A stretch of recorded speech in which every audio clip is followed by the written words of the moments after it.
Feel like you're being pulled in 1,000 directions? Let's fix that. Download your free rebalancing toolkit and learn how to design an optimized week that lets you feel like you have it all. Get the goods at brilliantbalance.net/have-it-all.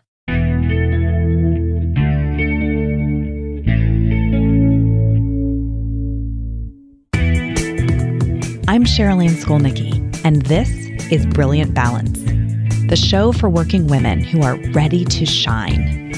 Each week, I bring you ideas, inspiration, and insight on balance, business, and getting it all done gracefully. You ready? Let's be brilliant. Hello and welcome. This is episode 46 of the Brilliant Balance podcast. And today, we're going to talk a little bit about fear, which honestly seems especially fitting to do on September 11th. You know, I think we all remember where we were that day. I don't know anyone who's an adult that doesn't. I was at Procter & Gamble at the time, and I was talking to a mentee of mine on the phone who happened to live in Manhattan. I was sitting in Cincinnati. She was sitting in New York, and we were on the phone. And, it was very clear she became distracted. And she's like, my boyfriend is texting me or calling me or trying to call me, and I'm not sure, if something's up. Give me just a second. And then she went to her window, and she actually could see from her window the smoke coming from the towers. And she said, okay, Cherylanne, my boyfriend said that something has happened at the Twin Towers, and I'm not sure if maybe we should hang up and so we wrapped up our call. I just remember it being very uncertain of it could have been anything at that point. We wrapped up the call, and I started trying to search online for what was happening, and I couldn't get into any of the news services. Do you remember this? I couldn't log into Yahoo. I couldn't log into the New York Times. I couldn't get into, everything was locked up because so many people, I guess my theory has always been so many people were immediately trying to search for what was going on. So we couldn't get to the news services. And eventually, of course, as the events started to come to light, what I remember is everyone in this high-rise building that I was in downtown Cincinnati was trying to decide what to do. And several of us moved to a conference room where we were supposed to have a meeting. We were looking at each other wondering, should we have this meeting or not? Is this a big enough deal that we should cancel this meeting and go home? There were no announcements being made. We were sort of looking for some authoritative direction in that moment. And someone turned on a TV in this conference room, and it was just one of those bone-chilling moments because it was turned on just moments before the first tower fell. And we stood there and watched. And I just remember these chills running through my body because the floor that I was on, the building I was in, had, like many office buildings, those giant floor-to-ceiling windows that wrapped around the entire building. And, they're taller than a person, right? They go to the ceiling. And as we were watching the towers, we were watching every one of those floors collapse. And I remember saying, guys, every one of those floors is just like this one. Those are people in those floors. And we were just frozen in that moment trying to determine what to do. And as I recall, everyone made their way back to their own offices and determined privately and separately, should we go home? Did we have family in New York we needed to contact? I did. Everyone was making their way back to their offices. And I remember going home and talking to my husband. I was fairly newly married, about a year, and just processing through this whole new level of fear and absence of security that I'd really never experienced up until that time. So I'm always particularly tender on this day. I think all of us are. The fear that followed that event in many ways still hasn't resolved. I think the world was altered on that day, and that fear drove a lot of us, drove a lot of decisions for a long time. And in no way will I do that justice in, an introduction to this podcast episode. But I think it's just so poignantly on my mind as I look back on the events of that day and all of the events since that have transpired. And what I'm left with is a deep-seated belief that fear can be such a driver in our life that we can't make good decisions. That is the penultimate level of fear, and justified, warranted fear, right? Following an event like that, a reminder of just how fragile our security can be. But we allow so much fear into our lives day to day, fear that puts us in fight or flight mode, that causes us to make snap judgments, fast decisions, not well thought out decisions. And that just can't be a place where we live permanently. We can't take up residence inside of fear. So when I ask women in my work today what they're afraid of, I don't hear terrorist attacks as a top fear. I don't hear snakes, I don't hear I'm afraid of heights or I'm afraid of getting cancer. What I hear over and over and over again, the one word that I hear all the time is, Cherylanne, I'm so afraid of failure. I don't want to fail. That is our number one fear. That is the number one fear that I hear reported to me in my work. And, fear of failure, technically we call it atychiphobia, is when we allow that fear to stop us from doing the things that could actually move us forward.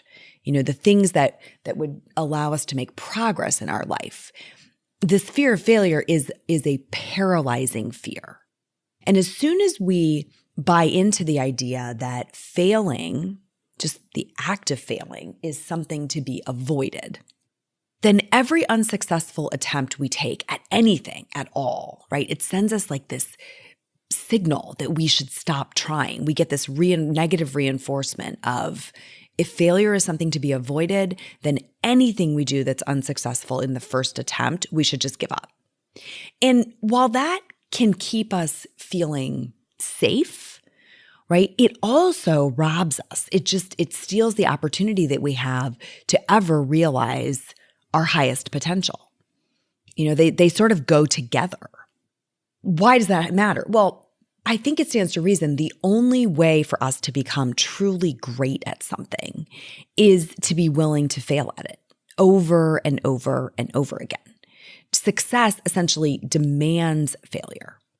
We need to learn to take action despite our fear of failure. It's critical. So when I got that answer for, I don't know, the 467,000th time, I started to dig a little deeper. I started to ask questions like, what would it mean if you failed? What does that even mean? How would you know when you failed? At what point in the process would you deem it a failure? Like, when do you call it as a failure and not, I'm still making progress and navigating my way forward? And importantly, what would happen then? What would happen after you declared that this attempt had failed at anything you were trying to do? And the answers I got to that question were fascinating. So today, we're going to dig a little bit deeper into this question of, what are you really afraid of? We're going to get past that initial answer of, I'm so afraid of failure. And we're going to clarify, what does that really mean? And I have a few different leads for us to explore. I want you to think about each one of these and see if any of them ring true for you about what you're actually afraid of. So the first thing that it could be is judgment, otherwise known as, what will people think? So when I ask people, what would be so bad about failing? It's often about withstanding the judgment that we are sure will follow that failure, right? It could be judgment from our husband. It could be from our mother. It could be from the neighbors. It could be just from the general public, right? The public at large. And sadly, I think the root of this is because there likely will be judgment, right? We love a good train wreck in our culture. It makes people feel better about themselves when they see someone fail. But when the fear of that discomfort keeps us from even beginning, that's not okay. I mean, can we really not withstand a negative opinion? Will you crumble into a heap if somebody doesn't think, that you're infallible, that you're perfect? That's the question you have to grapple with, is if fear of judgment is really what's on the other side of my fear of failure, that's about me. That's about me building muscle to withstand someone else's opinion of me not being the way I would like it to be, right? I want everybody to think I'm great. I don't want all of us walk around like, I want people to like me. I want them to think I'm competent. I want them to think, that I am successful. And so when we take an action and it doesn't work out, can we really handle it? And I always think about children in this context because I have to say, I am moved by the bravery of children in this arena. And let me give you a couple of examples. I have an 8-year-old who's playing volleyball for the first time. And these little teeny kiddos get up there at this giant volleyball court, right? And they have to get the ball over the net. And they have never done this before. So they stand up there to serve as their very first year playing volleyball, and they're screwing up all their courage, and their little eyes squint and their faces grimace, and they get their hand back, whack that ball, and pray to God that it goes over that net, right? And that happens about 50% of the time. And the other 50% of the time, they have to withstand the looks of their parents and their peers, watching them essentially fail. But you know what? They don't care. It is extraordinary. They high-five each other. They pat each other on the back. They're like, all right, you'll get it next time. And they move on to the next kid serving. And it happens countless times inside of one volleyball game. It's extraordinary. I would love to see how many of the parents who don't feel skilled in volleyball would be willing to get out there in front of their peer group, their parents, and make the same attempt. Right? The children haven't yet fully internalized that fear of external judgment. So watching them do that it's just breathtaking to me every time. And other examples, like if you have ever watched children in a talent show at school, and they get up there, with their microphone and they're going to sing their little heart out. And sometimes their skills are not very good. And they are still standing up there in front of their peers, in front of their parents, making the attempt. Why? Because they love to sing, right? Because they've made the choice that they're going to do it in front of this group, or they're dancing, or they're dribbling a soccer ball, or, they're doing hula hooping in front of this audience of people in the talent show. When you are wondering about your own fear of failure and the inherent judgment, I want you to think about those examples of the bravery we ask of our children. And why do we do it? Because we know that what's on the other side for them is growth. They're going to build those skills. They're going to build resilience. And it's a beautiful, powerful thing to witness. And we don't want to take that away from ourselves, right? We shouldn't be taking that away from ourselves. So that's the first piece. I think behind fear of failure is this fear of judgment. Feel like you're being pulled in 1,000 directions? Let's fix that. Download your free rebalancing toolkit and learn how to design an optimized week that lets you feel like you have it all. Get the goods at brilliantbalance.net/have-it-all. Okay, the second one that I think comes up a lot is fear of the unknown. Here's what it is. Not knowing with certainty what will happen is really hard for the control freaks among us. And I definitely count myself among that group. I love control and certainty and to know what's coming next. Okay. In fact, we can withstand pretty substantial pain when we know for sure how it will resolve.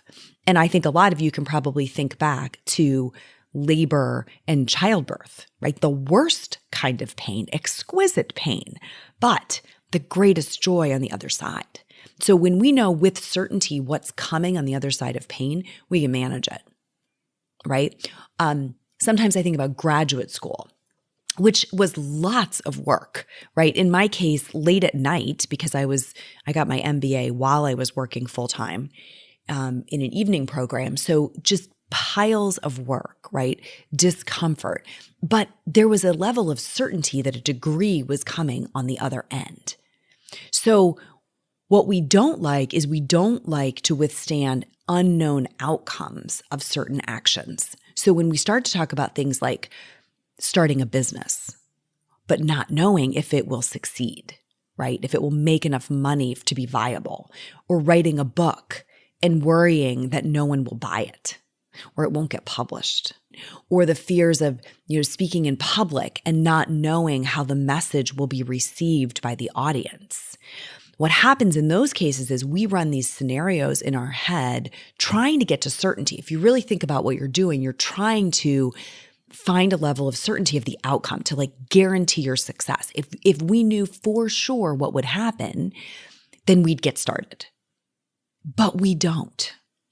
So learning to deal with that uncertainty is a way to get freedom, right? To get the permission, we can give ourselves permission to move forward. I remember one time when I was in high school, I believe this happened when I was trying to choose a college.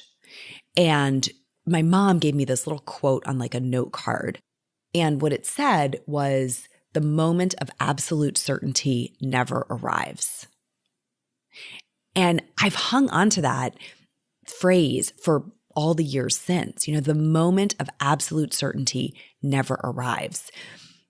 In the biggest decisions in our lives, in our biggest dreams, in the most important things, there are no absolutes. There are no guarantees. So sometimes it's not even that we don't want to fail. It's that we're so uncomfortable with the uncertainty. We're so uncomfortable that we can't peg it up front and know the outcome, right? We want 2 + 2 = 4 all the time. So learning to deal with that uncertainty, to honor the truth that the moment of absolute certainty never arrives, is a way for us to get forward momentum. And I think when you boil it all down, right? We've talked about fear of judgment and this fear of the unknown, or discomfort with the unknown. It really boils down to the potential for loss. So the third thing I think we're really afraid of beyond failure is the potential for loss. It could be the loss of money. Many, many, many, many times it is the loss of money. You'll be amazed when you pay attention to this. The loss of reputation, right? Which kind of is connected to judgment.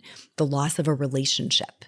What if someone abandons me because I take this action? That would be the loss. What if somebody abandons me because I don't succeed in this endeavor? Could be the loss of a job. It could be the loss of connection, to our children or to our friends. So the potential for loss that might follow the failure is really what's paralyzing. We feel like the money we already have or the reputation we've already built is worth more, keeping that is worth more than the possibility of going after the goal. That's a really interesting tension for you to think about. Do you value the things you already have more than the possibility of going after the thing that, you really feel called to pursue? This comes up a lot in Breakthrough, in the coaching program that I run, because women come into Breakthrough when they are on the precipice of pursuing, their purpose. They're really called toward the next thing and they want to go after it, but this fear rises up. And so the first block that they have to learn to push through is, what do I do about all this fear of failure? What do I do about the fear of the unknown? What do I do about the fear of loss? And so I remember this woman a little while back who really wanted to exit her job. She'd been in it for about 10 years and she wanted to start a business. And she had this idea pretty well honed. But when we started digging into this, the fear of literal poverty kept stopping her. She wasn't really worried that the business might not do as well as she thought. She was worried about ending up bankrupt. And because of that, because that imaginary scenario had become so big and had clouded out so much of the vision, she couldn't see the 10,000 possible paths that she could take before it would ever come to that, right? Because when you are about to embark on the journey, you have so much room to steer along the way to avoid disastrous scenarios. But we always are catastrophizing and thinking about the very worst case scenario. And in her mind, it was she had connected, if I do this, I am going to be bankrupt and my family's going to live in poverty. It's simply not true, because there are so many maneuvers that could be made before you reach that point, right? It goes back to, when are you going to call it a failure? So listen, if your current life is good, like she had a good job, then making any move that might decrease your level of current success feels risky. And Tony Robbins is someone who, he poignantly says this. He says, we will do more to avoid pain than we will to gain pleasure. I'm going to say that again. We'll do more to avoid pain than we will to gain pleasure. In other words, if you think the outcome could be even more painful, then you will stay stuck. You will stay stuck because you've connected the pursuit of this dream to something painful, and you will do a lot to avoid that pain. So the key is to connect to the upside of your idea, to keep your vision cast on what if it goes right, and then manage the downside. You have to ensure that the downside is survivable. It doesn't have to be fun, right? It won't be fun if it doesn't work out, but it has to be survivable. Because make no mistake, when you're going through actual failure, it hurts. It's not fun to admit defeat. But what hurts more is the fear of it. The fear of it is actually more painful than the experience of it.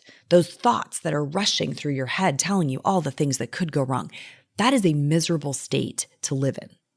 But when you actually reach that, wasteland, it's actually not so bad. And it's usually very temporary.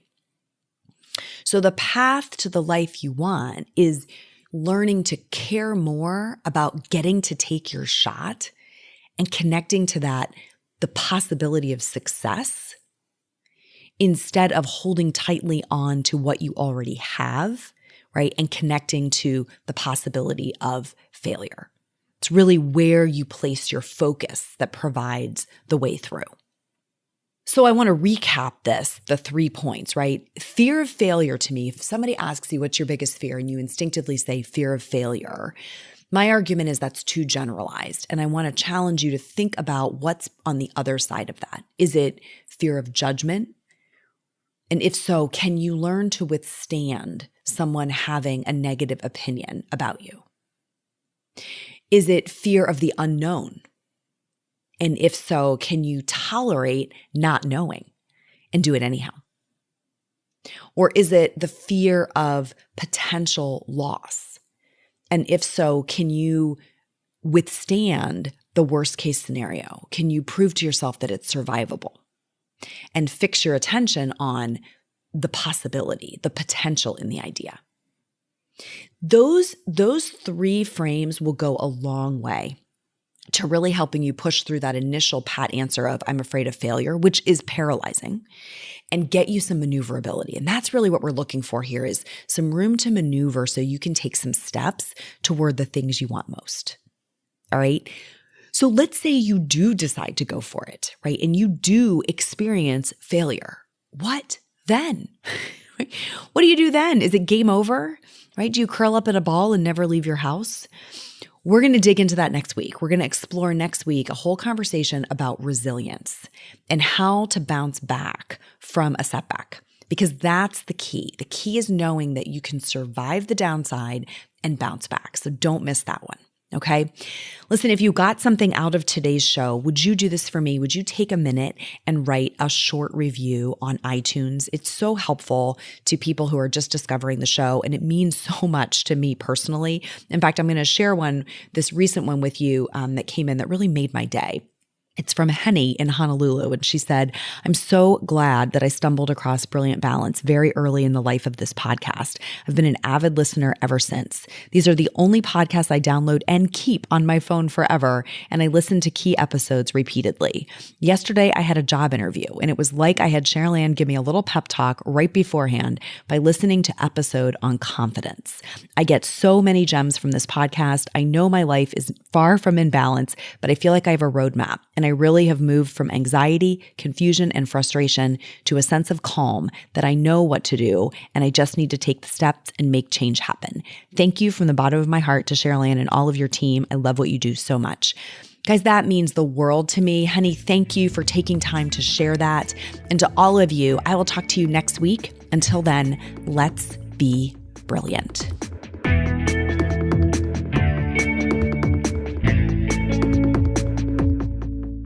This is thepodcastfactory.com.